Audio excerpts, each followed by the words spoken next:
उत्तराखंड में कोरोना संक्रमण के कारण लंबे समय तक बंद रही प्राइमरी स्कूलों को आज से खोल दिया गया है। महीनों तक बंद रहने के बाद पहली से 5वीं कक्षाओं के लिए आज से स्कूल खोले गए हैं। स्कूलों को खोलने के लिए तैयारियां की गई हैं। स्कूली शिक्षा विभाग ने स्कूल संचालकों को कोविड गाइडलाइंस का सख्ती से पालन करने को भी कहा है। इस संबंध में शिक्षा विभाग ने आदेश जारी किया है। आदेश के मुताबिक दिन में सिर्फ 3 घंटे के लिए कक्षाएं लगेंगी। बच्चों को स्कूल में खाने पीने की चीजें लाने की अनुमति नहीं होगी। आदेश के मुताबिक ये भी है कि कक्षाओं के बच्चों के लिए ऑनलाइन क्लास का विकल्प भी उपलब्ध होगा। स्कूल प्रशासन को कक्षाओं, कार्यालयों, पुस्तकालयों, शौचालयों समेत पूरे परिसर की उपयुक्त साफ सफाई सुनिश्चित करना होगा।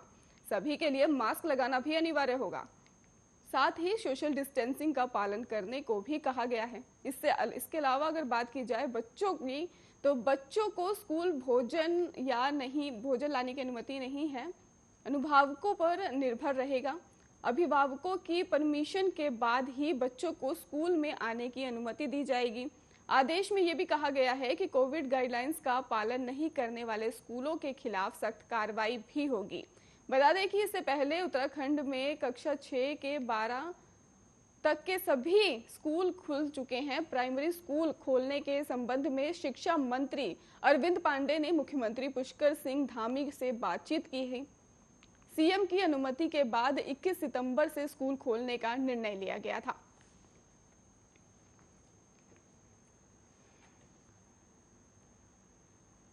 ममता बनर्जी के भतीजे और टीएमसी सांसद अभिषेक बनर्जी को ईडी ने आज कोयला तस्करी मामले में दिल्ली से तलब कर लिया है। अभिषेक को सुबह 10:30 बजे जामनगर हाउस स्थित ईडी के ऑफिस बुलाया गया है।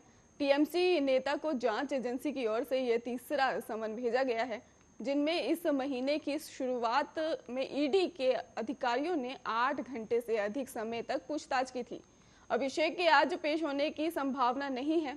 वहीं अभिषेक बनर्जी द्वारा जांच एजेंसी ईडी के अधिकारियों के खिलाफ पश्चिम बंगाल पुलिस में दायर एफआईआर में मामले में आज दिल्ली हाईकोर्ट में सुनवाई होनी है।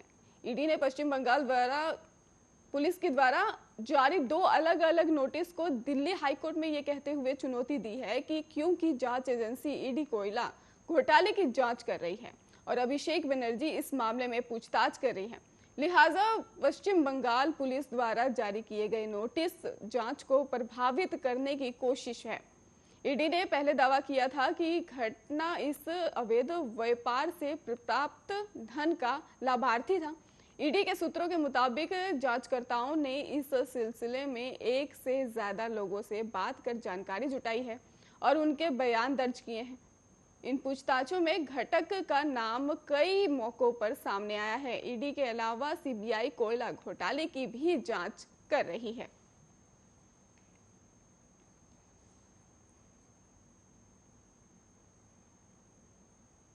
पड़ोसी देशों को कोरोना वैक्सीन के निर्यात को लेकर केंद्रीय स्वास्थ्य मंत्री मनसुख मंडाविया ने बड़ा बयान दे दिया है। उन्होंने कहा है कि वैक्सीन मैत्री कार्यक्रम में शुरुआत जल्द ही की जाएगी। उन्होंने कहा कि वैक्सीन मैत्री को ध्यान में रखते हुए अक्टूबर-दिसंबर में अतिरिक्त टीकों का निर्यात किया जाएगा। इस दौरान उन्होंने कहा कि देश की जरूरतों को पूरा करने के बाद भारत वैक्सीन पहल में अपना योगदान देगा। इस दौरान उन्होंने देश में जारी टीकाकरण को लेकर भी ये कहा कि अब तक यहाँ 81 करोड़ अधिक खुराकें दी जा चुकी हैं। उन्होंने बताया कि अंतिम 10 करोड़ खुराक महज 11 दिनों में दी गई हैं। केंद्रीय स्वास्थ्य मंत्री ने कहा कि सितंबर में भारत सरकार को भारतीय कंपनियों की ओर से 26 करोड़ वैक्सीन के डोज मिले हैं। वैक्सीनेशन का काम भी लगातार जारी है। मंत्री ने कहा कि अगले महीने अक्टूबर में कंपनियों की ओर से सरकार को 30 करोड़ से अधिक डोज मिल सकता है। उन्होंने ये भी कहा कि अक्टूबर के बाद कंपनियों की ओर से और अधिक वैक्सीन सरकार को दी जाएगी। केंद्रीय स्वास्थ्य मंत्रालय ने यह भी बताया है कि राज्य और केंद्र शासित प्रदेशों को कोरोना रोधी टीके की अब तक 69.58 करोड़ से अधिक खुराकें दी जा चुकी हैं। मंत्रालय की ओर से जानकारी में यह भी कहा गया है कि राज्यों के लिए 15 लाख और खुराकों की आपूर्ति की प्रक्रिया जारी है। टीकों की उपलब्धता को लेकर बताया गया है कि राज्य और केंद्र शासित प्रदेशों के पास इस्तेमाल के लिए टीके की 5.43 करोड़ खुराकें बची हुई हैं।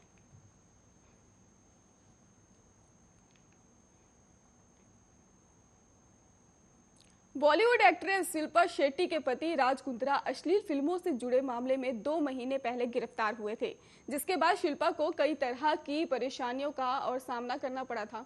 सोशल मीडिया पर ट्रोलिंग का भी उन्हें सामना करना पड़ा था। बता दें कि अब शिल्पा और राज के लिए एक अच्छी खबर है। बताया जा रहा है कि सोमवार को एक मजिस्ट्रेट अदालत ने राज को जमानत दे दी है।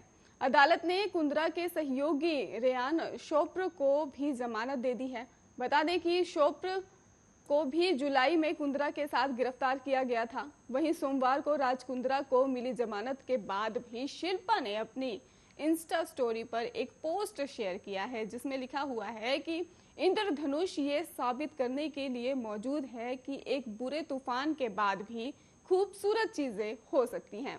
राज कुंद्रा ने अदालत के समक्ष जमानत याचिका दाखिल करते हुए दावा किया था कि इस मामले में मुंबई पुलिस की अपराध शाखा द्वारा दायर पूरक आरोप पत्र में उनके खिलाफ कोई भी सबूत नहीं है। उन्होंने याचिका में दावा किया था कि उनके कथित संदिग्ध अश्लील सामग्री के निर्माण में सक्रिय रूप से शामिल होने का कोई सबूत नहीं है और उन्हें इस मामले में बलि का बकरा बनाया जा रहा है। बॉलीवुड अभिनेत्री शिल्पा शेट्टी के पति कुंद्रा को 19 जुलाई को भारतीय दंड संहिता और सूचना प्रौद्योगिकी कानून की भी कई धाराओं के तहत गिरफ्तार किया गया था।